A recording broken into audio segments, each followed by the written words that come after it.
So we're gonna do our suturing here. There's many different kinds of sutures to do, but we're gonna just do a simple, some simple interrupted sutures, which means that we do one, we cut it off, and then we start our next one. So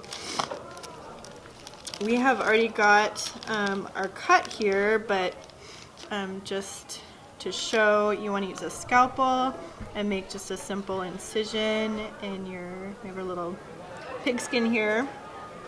So just make a simple incision with your scalpel. Okay. And I guess just to kind of lay out the setup here, this is our chuck. Just to kind of keep the area clean. This is a tray that you can also put on, put your pig foot on. I'm going to do it just straight on the chuck. And then these instruments are, these are just scissors, and these are forceps. We use these to pick things up. Some people also call them pickups. And then this is our needle driver, which, as the name implies, is what we use to kind of drive the needle and direct it. And then we have a suture here. There's a lot of different kinds of sutures with different kinds of needles, but we kind of have a variety here, but we'll go ahead, and when you pick up, are you seeing? Okay. Yeah. So when you pick up the needle out of the package, obviously the sharp point is inside. You want to kind of go a fourth of the way down the needle, so you know, if this is halfway, kind of here, around a fourth of the way from the string, and just pull it out. You can pull it all the way out and set this aside. And so best practice is to never use your hands, never put your hands on the needle. So any adjustments, you can use your forceps and just kind of go from there. But in terms of best placement, like I said, you want to be a fourth of the way down the needle, maybe even a little more than that. And you want to click your needle drivers all the way shut so that it's good and firm on the needle. And then the way to hold this, you can hold it like scissors with your fingers in the loops, but I think it's easier to drive it holding it this way, more like a utensil or a knife. And then when you go in, you can start at the top or the bottom, whichever one is fine, but you want it to be, the point to be exactly perpendicular to the skin. So instead of starting here or kind of at an angle, you want to just be straight up and down against the skin. And then you're going to push in. And then really from here, it should be all about a kind of rotating your wrist.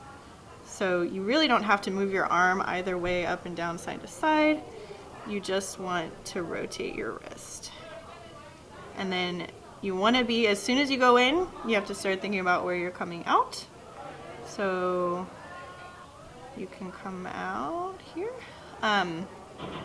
Just while you're practicing, it doesn't matter a whole lot where you're coming out, but your goal really is to be coming out directly on the opposite side from where you entered. And then once you get it through like this, you can, there's a couple ways you can pull it. You can let go with your forceps and use your pickups, or you can let go with your forceps, grab this end, and just kind of continue to rotate your wrist and pull. Okay, and then just generally you always want to be aware of where your needle is. So you can see I just touched it, shouldn't do that. Use your pickups. And kind of set it aside, but you should always be able to see where the needle is so you don't get poked or you don't poke anyone else. So once you're here, I think it's easiest to make your tail pretty short, especially when we're just kind of practicing like this. And you can set your pickups down, and then you can close your forceps, your needle drivers. Take the end that has the needle on it, and you're going to use that to wrap around your needle driver. So take it, and you can go either under or you can go over You just want to remember which one you're doing, because the next time you do it, you're going to switch. So I'm going to go under the very first knot. You do twice around your needle driver, 1, 2.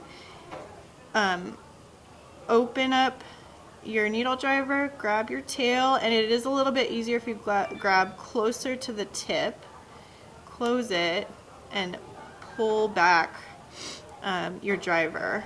And then when you're tying these down, you really want to do it more kind of up and down versus, I think, when we tie our shoelaces, we tend to go out like this, but for these, you really are going to want to do it in line with the incision.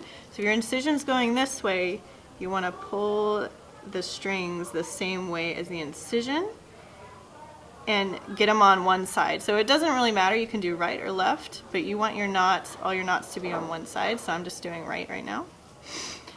And I didn't even say to myself if I did under or over. I guess you'll see in the video if I'm wrong, but let's say, I think I did. I think you did under. I did under. Okay, so I'll do over now. So this time, because it's the second knot, it's fine to just do 1. So I'll do 1, and then I'll grab my tail. And then same thing, I'll pull in line with the incision. Okay, and you just want to pull tight, and then I typically do 3 knots, so I'll do 1 more and grab the tip. The other thing when you're pulling, and I think I may not have done this on the first one, but you can alternate the way you're pulling, so tails this way, tails that way, tails this way, each time you do a knot. So, but this will be the last one.